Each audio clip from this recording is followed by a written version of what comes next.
சமையல். இவர் ஒரு மரண தூதர். ரொம்ப சக்தி வாய்ந்த ஒரு தூதர்னு இவரை சொல்கிறாங்க.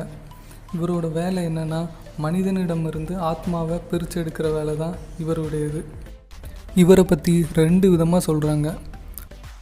ஒரு சில பேர் இவர் தான் லூசிஃபர்னும், நரகத்துக்கு வந்ததுக்கப்புறமா லூசிஃபர்னு இவரோட பேரை மாற்றிக்கிட்டதா சொல்கிறாங்க.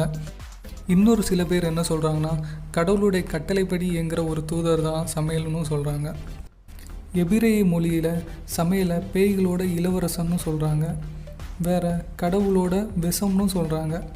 இவரை சாத்தானிடமிருந்து பிரிக்கிற பண்பு என்னென்னா, வீழ்ந்த தேவதையாக இவரை சித்தரிக்கிறவங்க கூட இவர் கடவுளோட கட்டளைக்கு உட்பட்டு மரண தூதராக இருக்கிறாருன்னு சொல்கிறாங்க. அதனால் இவரை சாத்தானோட கம்பேர் பண்ண வேணாம்னு சொல்கிறாங்க. ஆதாமோட முதல் மனைவின்னு சொல்லப்படுற லிலித்